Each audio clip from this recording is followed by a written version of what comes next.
Good morning, everyone. My name is Libby O'Connell. I'm the Chief Historian for History Channel, and I'm very proud to be here this morning to welcome you to the National World War I Museum here in Kansas City. I really want to thank our hosts. This is a fabulous museum, and it's an honor to be here. I want to recognize the Executive Director, Matt Naylor, who's here with us this morning. Thank you so much for welcoming us. And also thank C-SPAN for filming this today. Quickly moving on, because you're not here to see me, but I'm proud to be here on behalf of the History Channel. I'd like to introduce Barbara Pinto, a Network News Correspondent who's going to be the moderator of our panel today, and somebody who I've just recently met and have so enjoyed getting to know her. So thank you very much for joining us. Thank you, Libby. We'd like to thank Libby. We'd like to thank History Channel, the museum, and the National World War I Commission for making today's event possible. And thank you for joining us here at Liberty Memorial for today's event. And we'd also like to thank our audience watching online. Today, as we look back a century ago to the start of the First World War, it seems that the world is still at war. In the past few weeks alone, we've seen a passenger plane shot down, leaving hundreds dead in the clash between the Ukraine and Russia, rocket fire raging in Israel and Gaza, conflicts in Syria. What, you might ask, does this have to do with World War I? Well, the answer might surprise you. I'm Barbara Pinto. I'll be moderating our discussion today, and first I'd like to introduce you to the gentleman who will bring today's discussion to life. On the far left is Dr. Chad Williams, Associate Professor and Chair of African and Afro-American Studies at Brandeis University. Next to him, Dr. Graydon Tunstall, Senior Lecturer of History at the University of South Florida, Executive Director of Phi Alpha Theta National History Honor Society, and a board member of the World War I Association. And last but not least, Dr. Mitch Yockelson, author of Borrowed Soldiers, Americans Under British Command, 1918. He is an archivist with the National Archives who also teaches history at the U.S. Naval Academy. Thank you for joining us. Thank you, Barbara. Thank you. Now, these gentlemen, our panel of experts, will be answering questions from me. If you're watching live, they can also answer questions from you as well. They'll be taking questions from our audience. You can tweet questions to us at WW1CC, that's at WW1CC, or message us on our Facebook page at World War I, spelled out, World War I Centennial Commission. Before we hear from our panel, we'd like to take you to Gaza and to Al Jazeera correspondent John Hendren, who has been there watching the crisis unfold for the past few weeks. He filed this report for us last week before the most recent round of ceasefires. Somehow, I ended up at the wrong war. On a Sunday morning, I had a ticket to northern Iraq, and by Monday evening, I was on my way to Gaza. Since I've been here, I have seen a failed ceasefire, I have seen an escalation, I have seen Hamas, the organization that pretty much runs Gaza, accused of targeting civilians with these multiple rocket attacks out of Gaza. They have eventually, as of today, killed one person. I've seen Israel say they were striking military targets, and among the 213 people they've killed, according to outside organizations, something like half or more of those people are civilians, some of whom I've seen up close. 213 killed now, 1,565 wounded as of today. And if you look over the skyline behind me, there have been plumes of smoke because of the Israeli air, land, and sea strikes that have sieged this area. There have also been multiple rocket attacks coming out of this area. And of course, we have seen the results in the streets. There have been dozens of homes of Hamas leaders, some of them military, but some of them political, all destroyed. Buildings like the police station, the Ministry of Interior, any center of power here in town has been targeted. The Israelis have struck over 1,000 targets, and they say they have thousands more to go. I talked to families today who had left their homes days ago, heard about a ceasefire yesterday, and then were told again with Israeli leaflets dropped from the sky to leave their homes near northern Gaza, and they have returned to the center of Gaza, a city that's just not prepared to handle the 100,000 people the Israelis have asked to leave their homes. So there is likely to be a humanitarian crisis here. This is a city with a shortage of water. There is a shortage of electricity. Most people get about 8 hours a day. And there is a shortage of food. This place has 50% unemployment. 80% of the people here live in poverty and receive food aid. And I've noticed that this is a conflict with no end in sight. I was at the home of a Hamas official today that was destroyed. His name was Mahmoud Zahar. But what was interesting is that in 2004, his home was destroyed once before. His son was killed. He and his wife were injured. Another son was killed in a separate engagement with Israel. And then today, of course, it happens all over again. So as we await a ceasefire, we look forward and wonder whether whatever happens at the end of this conflict will make a substantial difference between Israel and Palestine over the long run. John Hendren talked about a conflict that seemed to have no end, but the beginning may be a bit more clear-cut. How does this fighting in Israel and in Gaza relate back to World War I? Dr. Tunstall, we'll start with you. Okay. It's a pleasure to be here. You have to know World War I to understand the conflict going on now. In 1914, Sheriff Hussein, an Arab leader, local Arab leader, approached the British government about an alliance because the Turkish Empire controlled all the Middle East. In 1915, you have the famous McMahon-Hussein correspondence, where the Arabs are told, yes, you can ally with us, but we will control Iraq and all these areas. We will be supreme. And it's accepted after a long silence. But the key point is 1917 with the Balfour Declaration. Here the British informed the Jewish people that they would have a new homeland and assured the Arabs that they would not be disturbed. Using the word disturbing, the British never intended any of what they said in this time. You have to remember, Britain was the largest imperial empire in the world, controlled 25% of the Earth's surface at this time.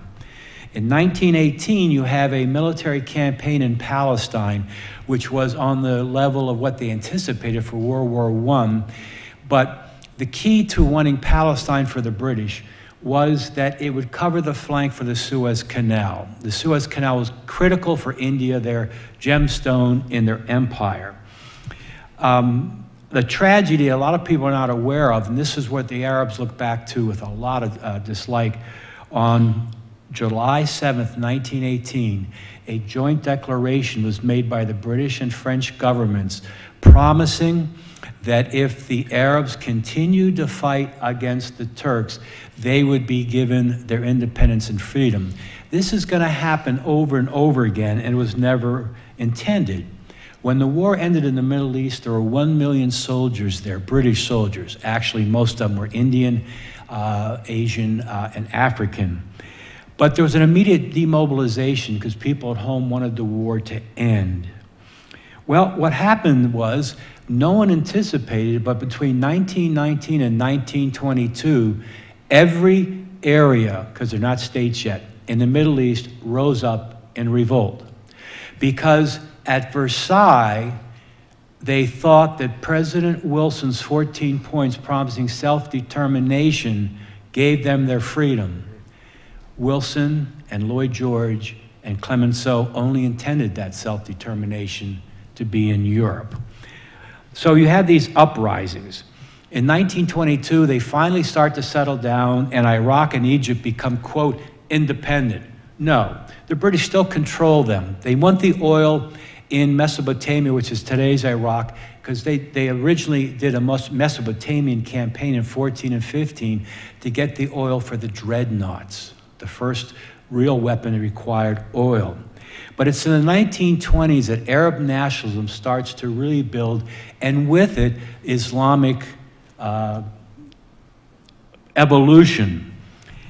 In 1935, you have a major uprising in Palestine. It's crushed, but where the trouble starts before the Second World War is in 1939.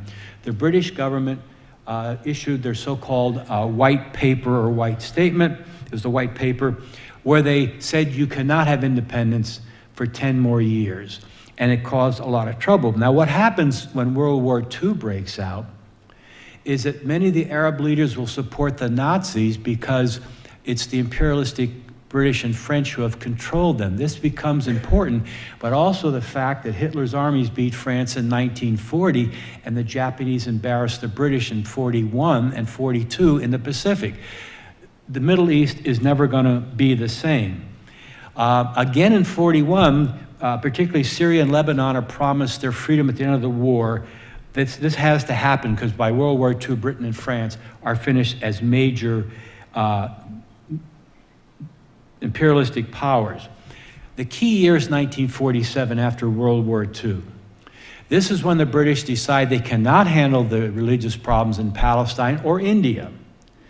And they ask the United States to take over control of Palestine, and we say no. So they turn it over to the United Nations. I don't want to get into the United Nations, but to make a long story short, as soon as the United Nations proclaims a birth of Israel, there is a war in 1948. There are other wars, 67, 73. This brings in the great powers, because after World War II in Africa, Asia, and particularly the Middle East, all the nationalistic groups can get weapon systems they couldn't before from the superpowers. Well, between 67 and 63, the Arabs switched to a more guerrilla-type warfare because they know they can't win on the ground. And then I'll wrap up by saying you have the Palestinian Liberation Organization with Arafat.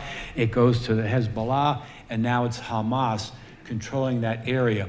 I call it a more dangerous Ireland. It's over religion, but this is not going to be settled for a long time. Thank you. Roots dating back to World War I. And yeah, all goes back to World War I at the very beginning. And I'd like to just elaborate on the larger point that I think Professor Tunstall is making, is that we need to think of World War I first and foremost as an imperial war. In many respects, this was a war about empire. All of the major belligerents in 1914 were major imperial powers controlling vast amounts of land, resources, as well as people all over the world, in Africa, in Asia, in the Middle East, right? And many observers at the time, such as W.B. Du Bois, the great Black intellectual civil rights leader, recognized that the roots of the war lay in the national rivalries, over imperial control over these different parts of the world. So it's important to think about what's happening today in Gaza, in Israel, in the Ukraine, but also in other areas, in Iraq, Syria, as was mentioned, in Africa, in Sudan, the Congo, as being the results, the legacies of European imperialism, the drawing of national borders that in many respects were arbitrary, that disregarded the national and ethnic and religious identities of the people who lived there. So when we think about what World War I means today in our current world, in many respects we're still experiencing the struggles over self-determination that animated the hopes and aspirations of many oppressed peoples all over the world at the end of the war, and are still being fought for today. And just to sum it up, one of the points that Dr. Tunstall made about at the end of the war, the armies were more interested in demobilization, getting the troops home, and that was the attitude of the people, especially in the United States. Of course, the New York Times, the Washington Post are reporting about what's going on in the Middle East, but it really wasn't so much of a concern in this country. But as time went on, after the war, we're celebrating, we're moving on from the war. It wasn't possible in the Middle East, and things were exacerbating, and of course would get worse. And now, turning it around to now we're concerned, and of course it's the top news stories going on. Sure, another one of those top news stories, Russia and the Ukraine, a conflict that seems to be spinning out of control, also with roots in World War I. How did this all start? Do you want me to start? Go ahead. Okay. Trouble between the Ukraine and the great Russians, the Muscovites, start back in the Middle Ages, but in World War I, with the Treaty of Brest-Litovsk of March 3rd, 1918, the Germans had conquered a good area of the eastern part of Europe, and the Russians had dropped out of the war with the revolutions of 1917. The Ukrainians declared themselves a separate republic. Well, the Treaty of Brest-Litovsk was negated with the peace treaty at Versailles. But I want to mention, which is critical to understand the Ukraine, Russia, and other things. At the end of the war, we all know 4 empires collapsed: German, Austro-Hungarian, Russian, and Turkish. This whole area is where you're going to understand the Second World War is going to be born, because the peace treaty of Versailles did not resolve what World War I was fought about, but actually is going to increase the problems. My colleagues will go into that later. But I want to mention in 1920, Poland was reborn. It had not existed since 1795. Well, the Poles went to war against the Bolsheviks.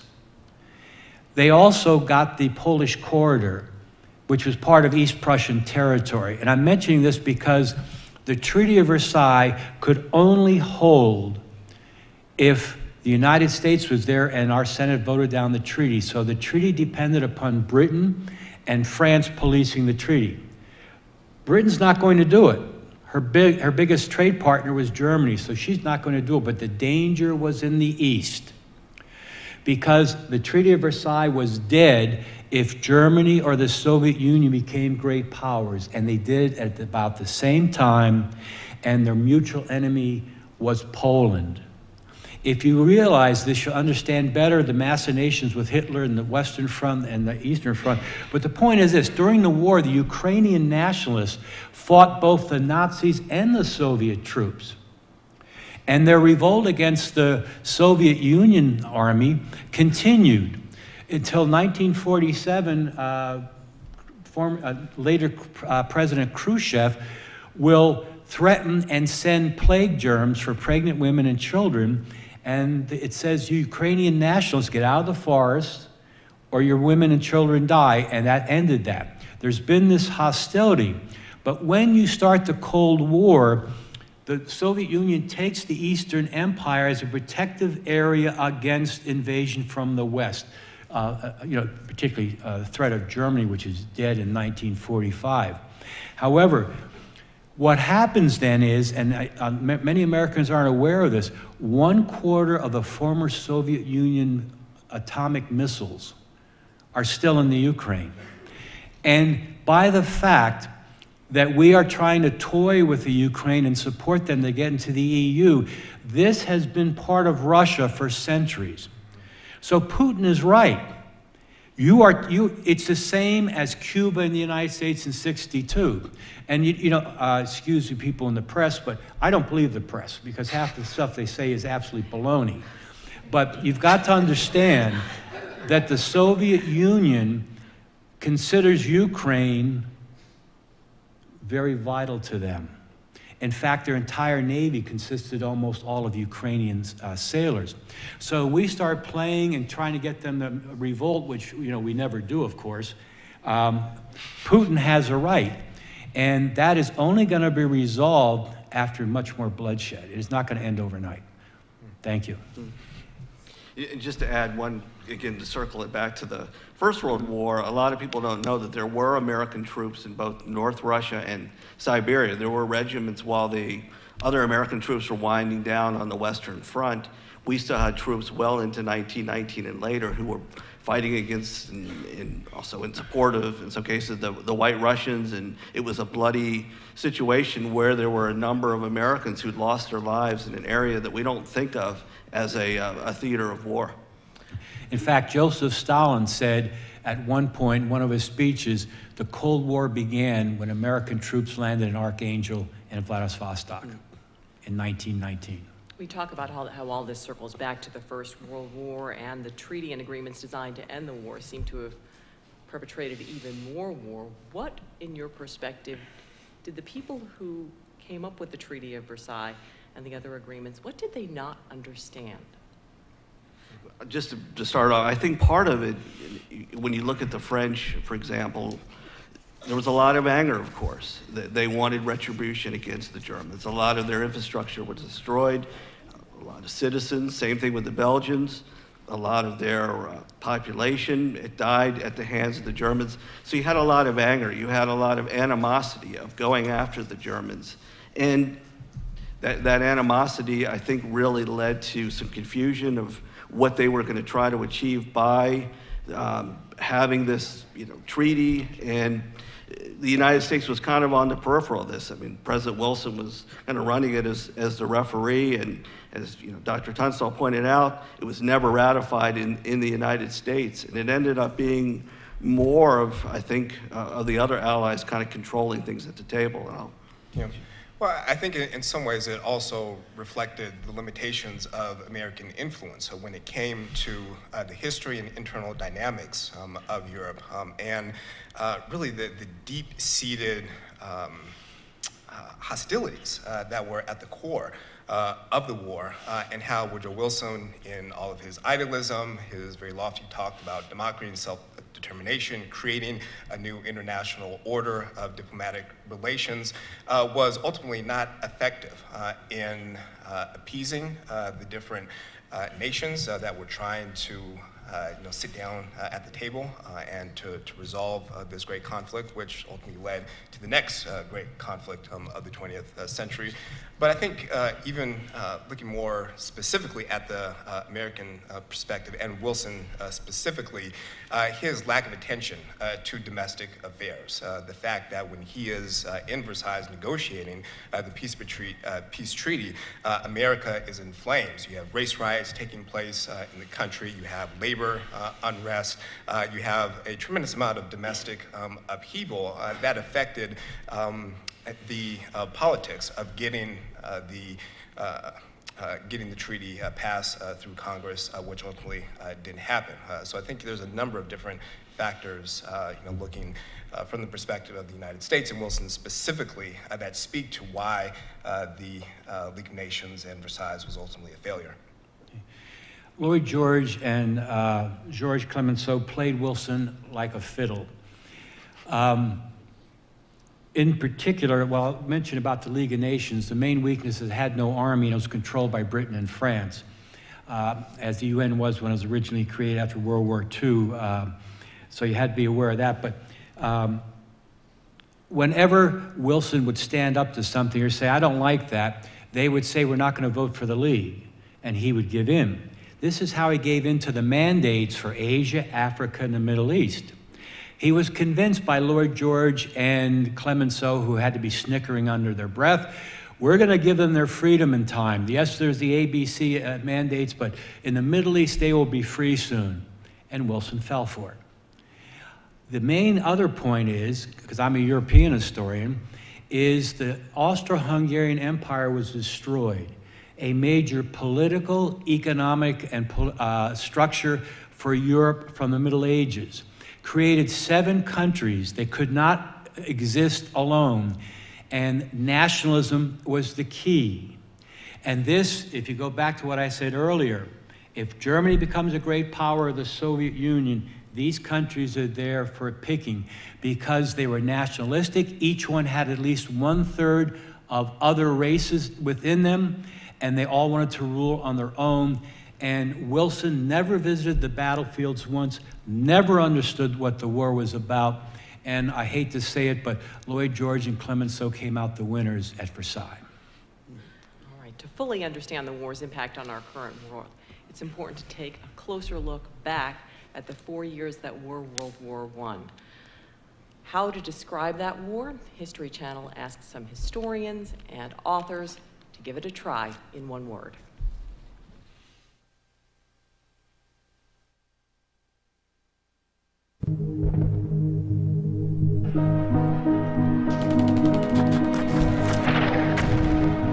If I had to choose one word to describe World War I, it would be cataclysmic. A single word to describe World War I would be catastrophic. Transformational, because nothing was the same once the war was over. I think the one word that helps to describe World War I is destructive. I would choose the word mistake. Stupid. That's how I would encapsulate the First World War. World War I did not have to happen. There was no inherent reason. It literally was dumb. A person during World War I thought they were in a new age, a fascinating modern world. the world that produced the Titanic, aviation, and incredible advances in medicine, it seemed like everything was within grasp right before World War I. And all of these would be smashed on the battlefields of Europe. From the very beginning of the road to war, to everything that comes out of the war and the peace plans is not just one mistake, but a series of mistakes. People had the option to choose peace, and time and again seemed to make the wrong decisions. It was lack of communication, it was intellectual rigidity, it was a simple falling of dominoes that never needed to fall. And so the children of the Renaissance and the Age of Reason and the Enlightenment ended up massacring themselves in the mud and blood of the trenches. Not just destructive in terms of what happens to men's bodies on the battlefield, destructive in terms of global politics. The Russian Empire, the Austro-Hungarian Empire, the grievous weakening of the British and French empires. The world that existed in 1918 was remarkably different from the one that existed in 1914. The whole globe was influenced by this war, and the transformational changes cover a wide range from technology of weapons. You see the first tanks, you see the maturation of artillery guns, machine guns, trench warfare. World War I begins the modern era.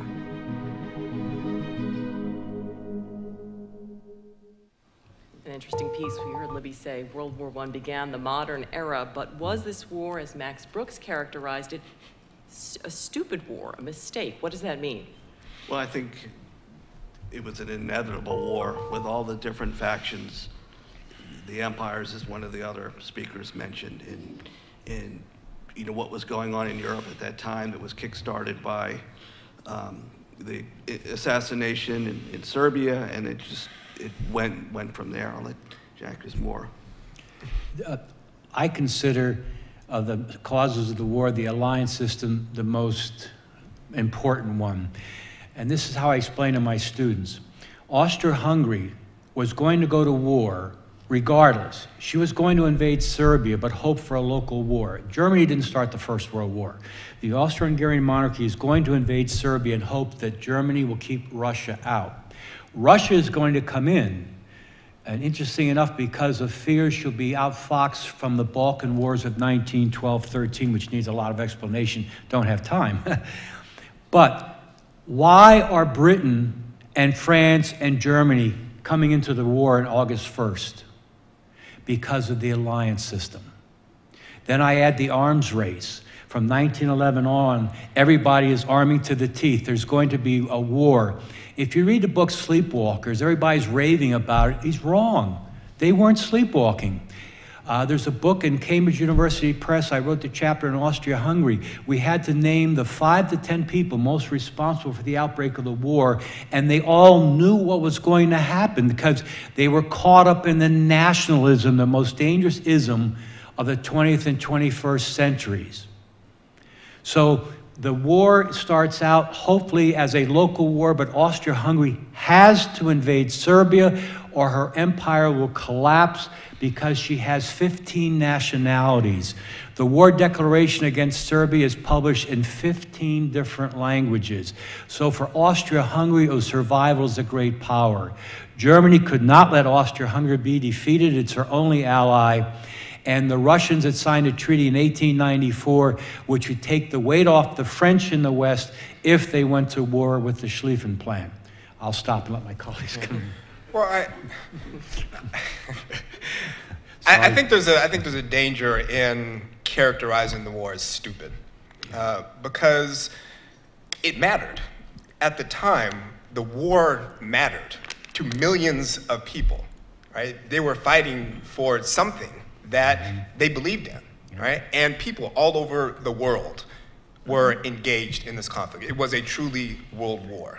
To dismiss it as stupid, meaningless, I think runs the risk of dismissing it as a historical event. And I think some of the other historians who spoke in the video spoke to just the tremendous ramifications of the war, the transformations that took place in terms of technology, in terms of just the nature of modern warfare. I mean, World War I was a big deal. It mattered in many ways. So I would characterize, if I had to choose one word, I would characterize it as tragic. It was a tragic historical moment, but one that was incredibly important to how we think about the world today. Go ahead. Yeah, certainly. I mean, there's a reason why this museum was built, and originally a memorial here, because it was an important event. The people who were involved in it, whether they were on the battlefields, whether they were the political leaders, knew that this was not the war to end all wars, and ultimately it was going to lead to other conflicts. You talk about the magnitude of this war, and this building that we're in right now is a testament to that. World War I lasted 4 years. It involved 20 countries and soldiers from 5 continents. 10 million lives were lost, 20 million wounded, many more disabled, a generation at that time wiped out. And the U.S. was only involved for about the last 18 months of the war. 2 million Americans served overseas. More than 116,000 were either killed in combat or from disease. And just to put that in context, that's nearly 2 times the casualties of American troops in more than a decade of war in Vietnam. So this was called the war to end all wars. Clearly, it was not. It did just the opposite here. Help us understand how the United States got involved in this war that was thousands of miles and an ocean away. Using the word inevitable again, I think it was a point where the U.S. was going to get involved. I mean, the chief reasons, you can go back to the sinking of the Lusitania in 1915. American lives are lost. Germans have ramped up the U-boat war, and eventually there's pressure put on the U.S. And I think we recognize the fact that we had to help our allies who were the British and the French at this time. Although there were a lot of Americans in this country, immigrants from Germany, also Irish immigrants, who would have been just as happy if the United States had gone on the side of Germany and certainly fought against the British. But then you had the Mexican Revolution, which we became involved in, and then the Zimmerman telegram that said, hey, Mexico, we'll help you get back Arizona, Texas, and New Mexico if you help join this war. And that kind of turned the tide for the United States. But there were so many people in this country that didn't really understand, why do we need to get in a war that's more than 3,000 miles away? We're not directly involved in that. But without the United States, the war wouldn't have ended, and we certainly turned the tide. Sure. Yeah, I think the United States was involved in the war in various ways from the beginning, whether it's economic, providing arms for the Allies, whether it's volunteers going to Europe through the Red Cross. You have Americans following what's happening in the war, and we mentioned the immigrant communities who have a clear connection to it as in terms of their relatives, immediate family members. So when the United States got involved formally in the war in the spring of 1917, it wasn't as if this was just suddenly thrust upon the American people. These were questions, issues that Americans had been confronting and debating for quite some time.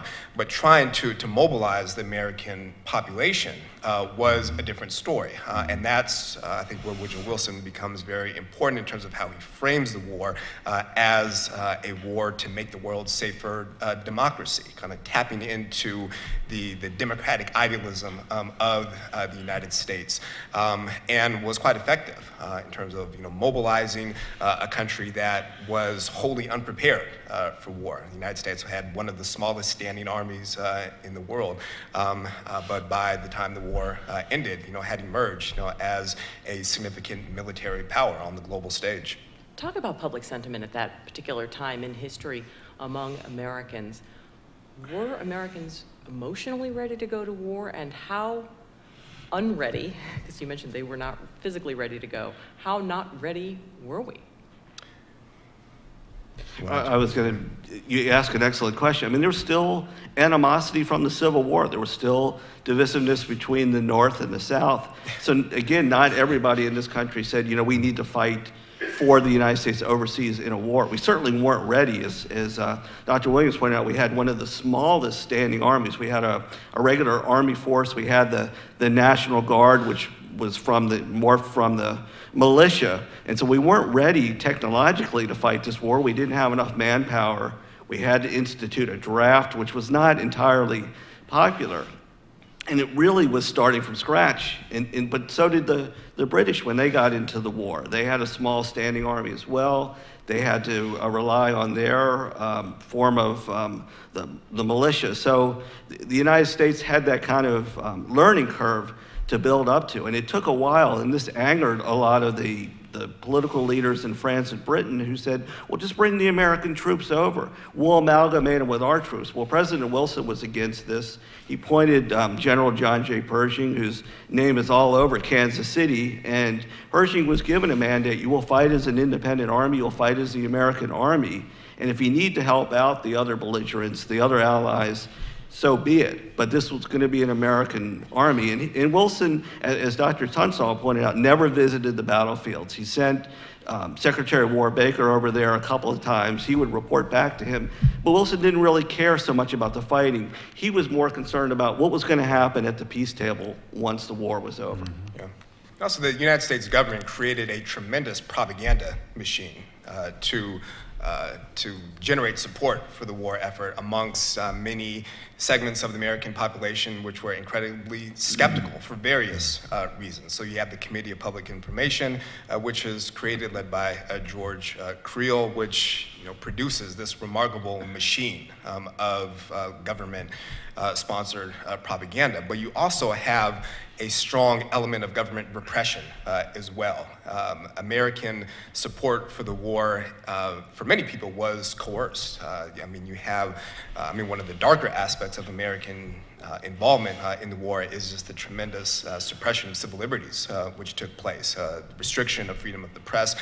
So there was a whole element to America's involvement in the war, which in some ways countered the democratic idealism that Woodrow Wilson was propagating.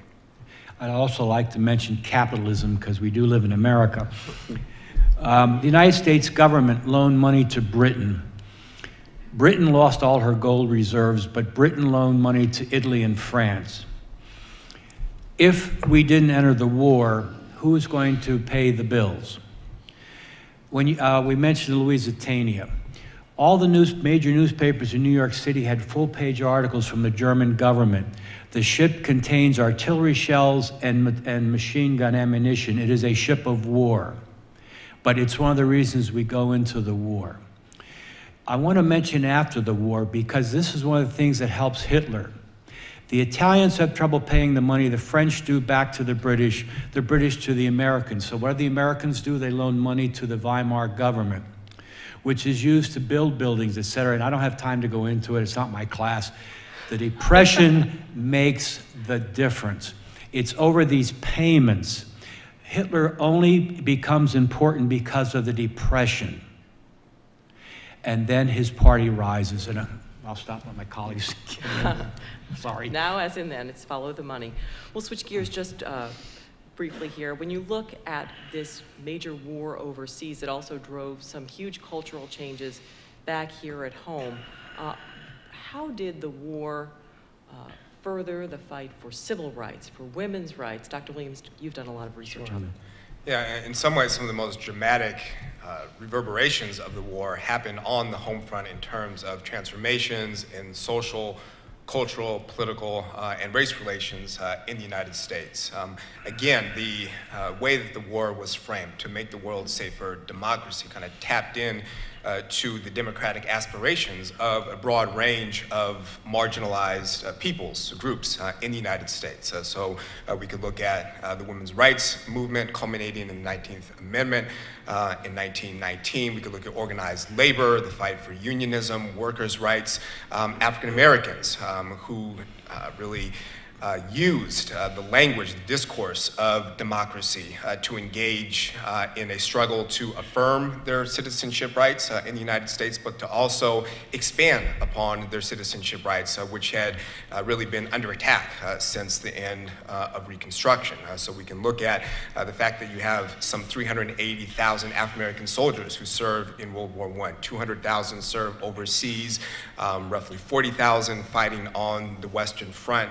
Very important in terms of what they meant domestically, African Americans looking at them as a source of hope and inspiration, but also their contributions to the war effort itself, which I think often go unrecognized. So we can look at the war in many ways as being the birth of the modern civil rights movement. If we're talking about the Black experience, how you have a generation of African Americans who come out of the war determined to continue the fight for democracy, who take the lessons from the war, the positive developments, but also the disillusionments, and translate that into sustained efforts for change, for racial change in the United States that happens during World War II and culminates in the 1950s and 60s with what we now see as the modern civil rights movement. It's important to mention, too, those African-American soldiers had to fight in French uniform.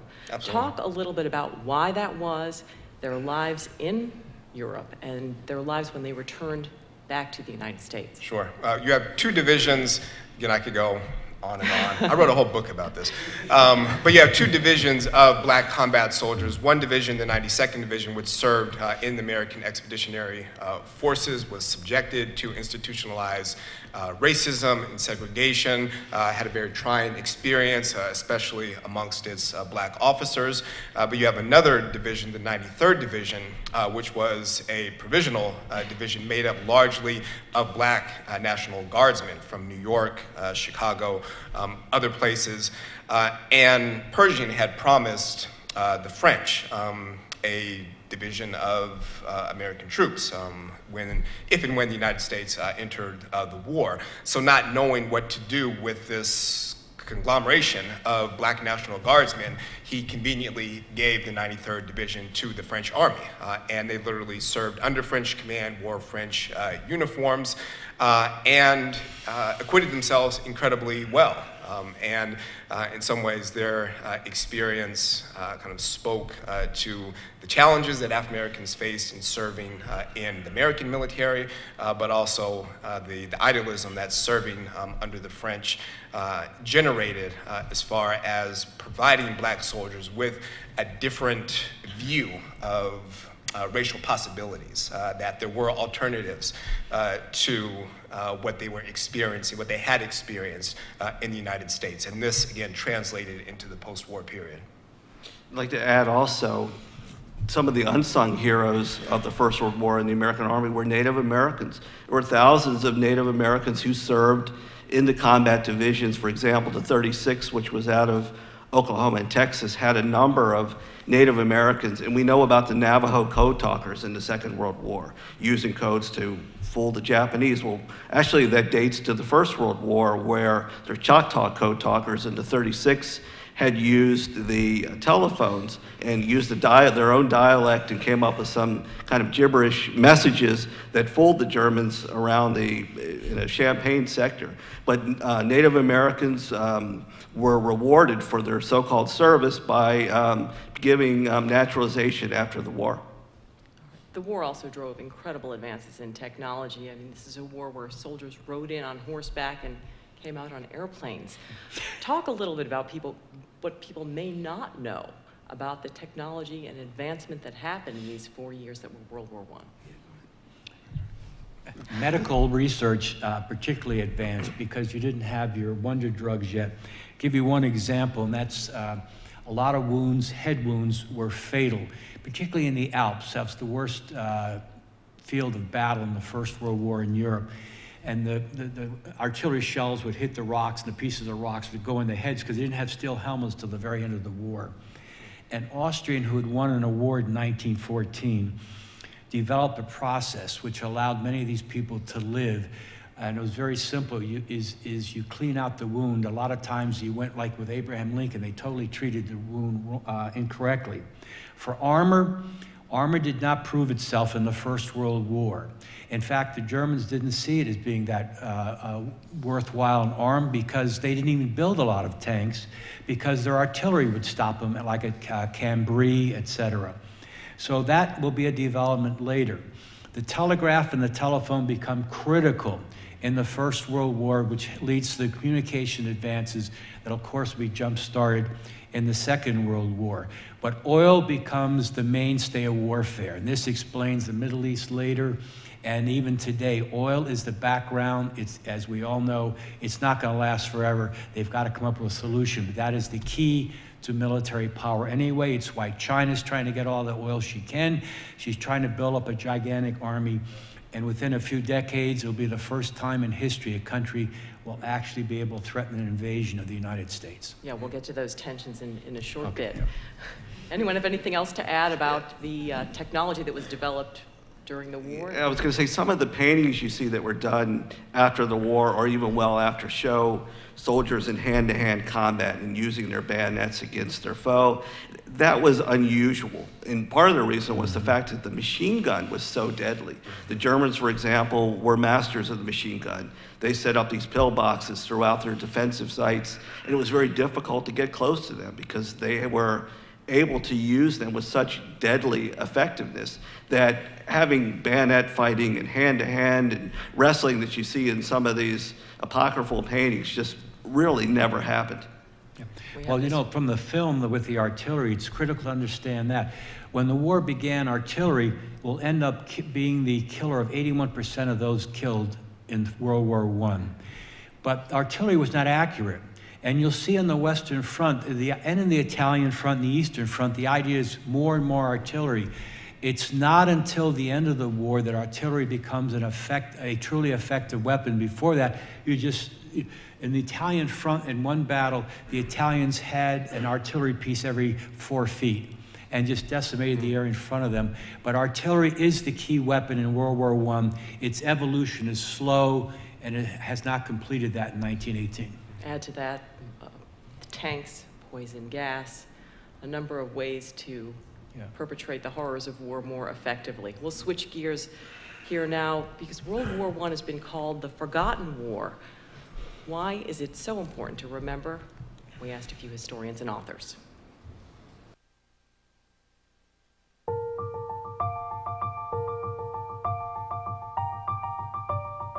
I think it's so important to remember the First World War because it shaped the world that we live in now. It wasn't just something that's long gone and buried. The conflicts that emerged, the border disputes that emerged from World War I continued to plague us in very serious ways. World War I is often called the Forgotten War because it was largely overshadowed by World War II. Not only was World War II greater in scope, it was also mechanized and it was clear-cut. You had the Nazis on one side and you had the perpetrators of Pearl Harbor on the other. A great crusade with fabulous wonder weapons. You could almost call World War II Lord of the Rings with tanks. Whereas World War I was young men dying in mud in trenches that didn't move. It's not really the stuff of heroic songs. And I think largely the madness of World War I has been overshadowed by the crusade of World War II. It's important to remember it because we went into it grossly unprepared, and we repeated the same lesson over again in World War II. The solution to the end of the war was not a solution, and that is the lesson we can use to this day. We have to be very careful about how we conduct international relations, especially when it involves armed conflict. Individuals were not only confronted with war, they were confronted with the pandemic flu outbreak. And so many of our young men died of not combat, but of the closeness that they had to live and the pandemic that spread. America faced a tragedy, but the world faced a tragedy in that. The significant loss of life in World War I can be something that we can never forget. World War I is important to remember because it birthed an American century. We hear over and over again about the greatest generation. But who were the parents of the greatest generation? Who forged the greatest generation? It was the World War I veterans, and it was the families of World War I veterans.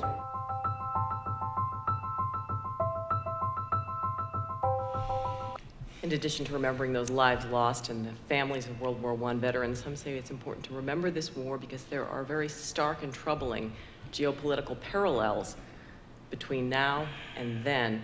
Talk a little bit about that. I mean, people have said the world is kind of on a crash course because of nationalism once again and other conflicts in the world. Are these valid comparisons? I think to some of the points made in this film, there were heroes. There were a lot of heroes. For example, in the American Army, the highest honor one could receive was the Medal of Honor. And that wasn't given out lightly. That was given out to men who did heroic things that supported their comrades. Some of them died trying. Freddie Stowers, who Dr. Williams could talk about, and he mentions him in his book, was killed in battle. He was part of the 93rd Division. He got the only African American, and he got the Medal of Honor posthumously. But in also talking about what earlier on, a word that describes that war is terrifying. When you read the accounts, it was a terrifying experience. The artillery that Dr. Tunstall talked about was horrific. The machine guns, the gas warfare that you mentioned, Barbara, were experiences these men brought home with them. And a lot of them just didn't want to talk about it. And they never mentioned it to their families. And during my work in the National Archives, I would meet families who found out much later on that they had someone a relative who fought in the war, but they never talked about it because it was such a horrific experience. And part of that reason, I think, is because certainly in this country, it became a forgotten war. But thankfully for the National Memorial here in the museum, we can still remember what they did, and I hope the next 4 years we'll be able to pay tribute to those people. Yeah. If I could just speak to that, I think, and Professor, you could talk about this as well. It's certainly not a forgotten war in Europe. No. Right. You go to France, you go to Great Britain, you go to Germany. World War I is not forgotten. They're still living with it on a daily basis.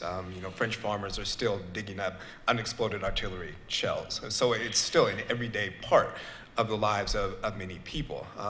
In the United States, I think part of the reasons why the war may be forgotten has to do with the trauma, as well as the disillusionment, and how the reasons for why the United States fought in the war really became very contested immediately after the war. In 1919, the failure of the United States to join the League of Nations, Americans, were actively, questioning. What was this war about? What were all the sacrifices that we made actually for? So I think that has, in many ways, passed down from generation to generation, and why the war doesn't have the same resonance in the United States as it does in Europe. I'll just second, in Europe, it certainly does. Mm-hmm. I've been in Poland, I've been all over Europe, particularly Central and Eastern Europe, giving talks. And all over Central and Eastern Europe, they have volunteers replacing all the gravestones of those who died in the First World War. In little villages and big cities, it will never be forgotten in Europe because an entire generation was destroyed. Yeah, and the so-called lost generation after the war, the great writers like Hemingway and Faulkner, they were disillusioned. They thought that they were going to make a great contribution to this conflict. They went in early as volunteers, and it ended, as we talked about, with this Versailles Treaty that really no one was really happy about. Certainly the Germans were, but nor were the Allies. And the people who fought in it started questioning about, well, what did we gain from this? What was our contribution? When we look back then and we look at the world today, some people have made comparisons about how the world looks then and how the world looks today, about certain conflicts and rivalries between countries, and they've compared that to the way the world looked prior to World War I, talking about China growing militarily and economically. How daunting are those comparisons in your mind, and should we be concerned? I think we should be concerned. It's the story before World War I of Germany against England and possibly France. Today, and believe me, those of you who think Russia is not a threat, I've got a bridge to sell you in Brooklyn. Russia is still a great power and is very dangerous. But the power, the threat is mostly, and I'm going to use the word population, because if you're not aware of it, by 2050, India and China, India will have passed China, and they will have well over half the world's population. That often leads to war. But I'm just going to give you an example how World War I affected what's going on today. In World War I, President Wilson told the Chinese leaders that if they would go to war against Germany, that he would make sure at the peace treaty that they could bring up the question of the Shantung Peninsula, which had been taken by the Japanese. Well, when the Versailles Treaty came up, Clemenceau and Lloyd George said, President Wilson, you're not aware of this, but we have a secret treaty with Japan. It keeps the Shantung Peninsula. When the telegraph arrived, and I'll add something else, and the Versailles Treaty, which the Vietnamese, the Chinese, etc., wanted on the racial clause for Asians, was ignored. Critical a century later, believe me. But the key is, when the telegraphs arrived in China and they found out that they did not get the Shantung Peninsula, it led to what's called the 4th of May movement, a gigantic upheaval. Workers, intellectuals, and as a result of this, in 1919, and by 1921, the Chinese Communist Party had been formed and the Nationalist Party. Now, Japan invades China in 31 and 37. But Chiang Kai-shek, who was one of the most corrupt rulers in history, was notorious for not fighting the Japanese because he couldn't beat them. So he kept fighting the communists. Well, you should know, between 1916 and 27, the warlords ruled China. Well, after this, when Chiang takes power, you will find that the Civil War will go from 1921 to 1949. And in World War II, Chiang spent most of his time fighting the communists, and we were supporting Chiang. In 49, the Chinese Communist Revolution succeeded. And that's when the Cold War moved to Asia. You had the Korean War. Now I can throw in Japan. Depot for the Korean War, the Vietnamese War. Why is the Korean War? Because China has had a revolution. The Cold War is here. China has seen itself as betrayed by the Americans and dislike us from going back to the First World War era. Is China a threat? She has a lot of nationalities. Economically, she has a lot of problems, and she's destroying the earth environmentally, but she's also very dangerous. I think when you look at some of the challenges facing the world today, it raises a lot of questions about the efficacy of international bodies. And I think there are important lessons to be learned from World War I about how to prevent wars and what steps need to be taken to create robust, sustainable international governing bodies. When we look at what's happening in Israel, in Gaza, the Ukraine, in Syria, I mean, where is the United Nations? Where is the European Union? So, I mean, hopefully we can look back on World War I, some of the failures that came out of the war, and hopefully take some lessons about how to prevent these large-scale global conflicts from escalating into something more sinister. Dr. Yockelson, we'll let you have the last word on this before we You take mentioned audience questions. in your question about before World War I, what the world was like. Well, the U.S. had military advisors, military attaches all over Europe, and they were reporting on political, economic, military conditions. So we knew what Germany was doing. We knew that they were building their general staff. We knew that they were basically preparing for war, so it shouldn't really have come to a great surprise. And I would say that, you know, as Dr. Tunstall said, you know, what's going on in China, we need to be aware of what the Chinese are doing and not get caught off guard, just like we did during the Korean conflict.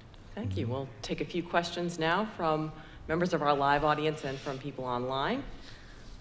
You can tweet questions to @WW1CC or message us on Facebook at World War I Centennial Commission. Any questions from the audience? Would anyone on the panel care to compare the recent downing of the airliner over the Ukraine with the sinking of the much-discussed Lusitania here today? I would just like to say that to fly over that area was insane. You got a war zone, why are you flying over it? Most of the major countries weren't flying it over it anymore. I mean, I think it was just stupidity on the part of the Malaysian Airlines. Another question from our audience?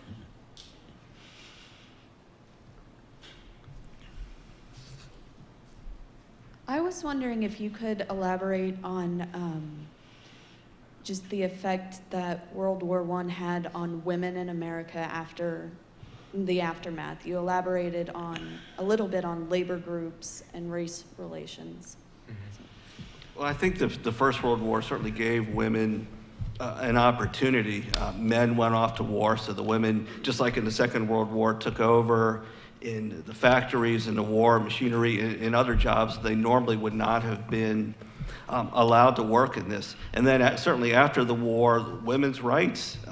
But women played a significant role overseas in both with Salvation, volunteer organizations like the Salvation Army, YMCA, but also as telephone operators, of course, nurses, and I'm just talking about in this country. And then coming back to the United States, the world had changed, and it opened up, I think, from this experience for women to be more empowered. Another question? Oh, there's a gentleman in the back.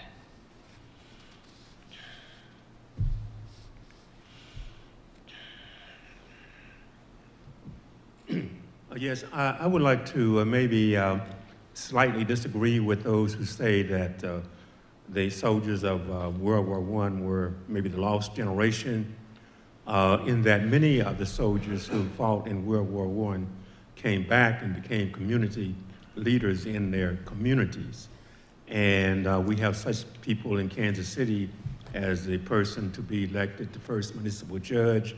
And of course, we have the gentleman who spearheaded the whole idea behind Brown versus education. And there's so many people who joined organizations such as the American Legion who became great assets to their community with goals and ideas that some of them picked up when they were in Europe. You're absolutely right. A lot of soldiers came back and became community leaders in both their church, civic organizations, and businesses. The only point that I wanted to make earlier was the fact that many of them had such a horrific experience, especially on the Western Front, in the trenches. And as Dr. Williams has pointed out, if you were an African American, you were treated poorly by your white officers. And so when they came back, they didn't want to talk so much about what happened to them in the combat zone, but they wanted to move on with their lives and, as you point out, become better people, become leaders. If I could speak to that as well, I think the war was incredibly transformative for individual soldiers' identities. In the case of Afro-American soldiers, the opportunity to travel to different parts of the country, to travel to different parts of the world. I mean, the idea of a rural sharecropper from Alabama going to France was something that was revolutionary. So the war really expanded the horizons of many American soldiers, especially black troops, and they used those experiences to transform their lives for the better after the war, to transform the lives of those in their families, in their communities. Many African-American soldiers did become key members of various civil rights organizations. You may have been referring to Charles Hamilton Houston, who was one of the architects of the NAACP's legal strategy to combat Jim Crow segregation, served as an officer in the American Army during the war. So indeed, you have many American soldiers who come back from the war who are deeply transformed and take those experiences into various aspects of their lives to affect change, locally as well as nationally. In the military, it was Americans, and on the other side, the Germans and the Russians. It's the lieutenants and captains survived the First World War, become the generals and field marshals of the Second World War. So in the military realm, it had quite an effect on the military as well.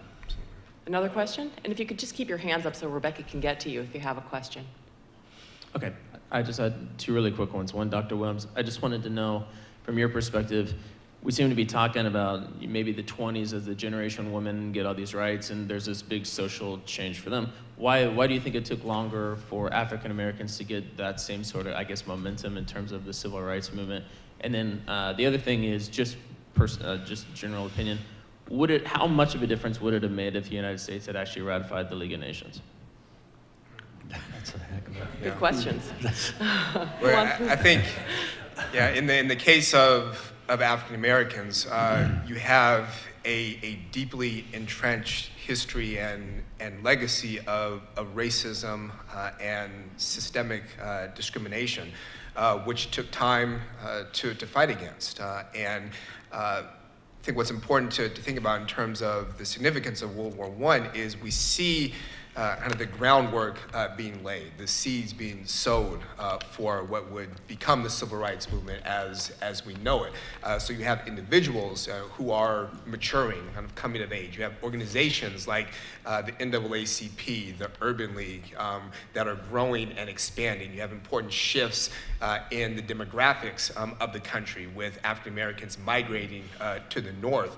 So that affects political change. You know, changes the calculus of politicians, you know, on the local and national levels, as far as how they're going to support various civil rights efforts out of, if anything, political expediency. So it does take time, and that's why I think many historians today tend to think of the civil rights movement not being kind of this moment, this singular moment in the 1950s and 60s, but as a process, a long civil rights movement that really began in arguably the late 19th century and perhaps even continues today. Could I answer the League of Nations? I was going to ask who was going to do that. Go ahead. The main problem with the League of Nations, it did not have any armed forces. You don't have armed forces, you don't make decisions. The United States and all the countries that had fought in World War I had been bled to death. They were not anxious to fight. So the League of Nations, even without the United States, even if the United States has been in, I don't think the American people would have voted to send troops anywhere. The League of Nations was a playground for England and France, the Entente that won the war. It was not truly a League of Nations at all. And if you look at Mussolini invading Ethiopia, he slapped on the hand. He keeps getting oil, keeps him to go to war. Did the League of Nations do anything when the Japanese invaded China in 31, 37? No. They put out a paper saying this probably shouldn't have happened. So I'm not a big fan of the League of Nations. You probably didn't catch that, but the League of Nations, without armed forces and willing to go into action and being controlled by the winning nations of World War I, was not going to make a difference. We have a question from online here. It says, would there have been a Hitler had there been no World War I? I'd like to answer that one, because he didn't have to come to power, as I think I said before, maybe I didn't. I'm getting older, it's hell, I'll tell you. Hitler was nothing in Germany. Again, it was the Depression.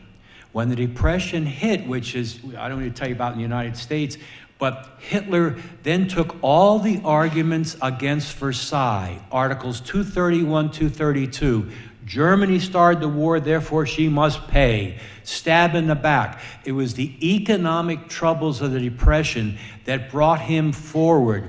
It's the Depression era that Stalin is able to use to build up the Russian army. You wouldn't have had a Hitler if it had not been for the Depression. No, we have room for about one more question. Anybody have a question? We have one more question from Facebook, from Rob Arbisi. He asks, does too much focus on the Western Front distort the historiography of the First World War? If so, how can academics best compensate for this? Can I answer that? Because I'm the one that's not in European history. Well, that's your line of study. It took me, I don't know how long for me to convince people in the World War I Association, I love the people in it, that there was actually an Eastern Front, which I write about. A lot of people don't understand the Caucasian Front, the Caucasus Front, the Italian Front, the Balkan Front, the Middle East and all. But there are academic books out there that have this. You just have to search for them. But yes, the Western Front, this is the key if you don't understand it. The winning powers get to write what they want. And since the British speak English, sort of like ours, we get what they say. And I'll tell you a little secret. Look at any book written before 1990, you will see no picture of a French soldier in a British history of the First World War, and the British only had 25 miles of the front. Wow, I think we may have room for one more question. Yeah, I just want to thank the panel today for a very informed discussion. My question basically is, you know, I would just like to hear your honest opinion about how far we've evolved as a society when we, you know, we have a... How much time do we have? Who wants to tackle that one? When I was, and I'll elaborate a little bit, you know, I think it's somewhat alarming to see a historian say this war was stupid, dumb, simply because, you know, we continue to make the same mistakes. You talk about nationalism. We see it right here in America, you know, being pulled into Iraq after 9/11, none of our leaders having the courage to stand up to that based on nationalism. And so, I mean, are we still just barely tame animals who are willing to slaughter each other, or is there hope? Well, I would like to have a little faith in the human species that we wouldn't replicate the horrors of what happened during the First World War. I certainly think there are important lessons to be learned. There are eerie parallels, some of which we've discussed this morning. But I do think that we have perhaps evolved to a point, and again, I'm trying to be as optimistic as possible, that we would not replicate what happened in the First World War. I think the costs were so high that the memories are still so vivid and with us that we would not make those same mistakes again. I would just like to say that the trouble in the Middle East and some other areas is religion, and I sure as heck would like to go to wherever the next land is to see who was right. Mitch, last word? And you mentioned in your question about nationalism, certainly nationalism is high now, and it became so as the Americans got further into the war. And I think that, you know, if we, God forbid, got into a major conflict like that again, Americans would join together. I mean, one of the problems, the question that you brought up, Barbara, is, you know, unpreparedness. We weren't prepared for that war, even though there were many military leaders who urged the United States. And I think that that's something that we need to consider as things get more and more dangerous into the century. Well, the problem is that our armed forces are being made weaker and weaker. And, you know, I don't believe we should be the policemen of the continent, but on the other hand, you don't have diplomacy unless you have military force. And that's what we've got to understand with China and Russia. You know, they understand force. They don't understand words. All right. They don't listen to words. We will have to leave it there. I'd like to thank our panelists, Dr. Chad Williams, Dr. Graydon Tunstall, Dr. Mitch Yockelson. Thank you so much. Thanks to you.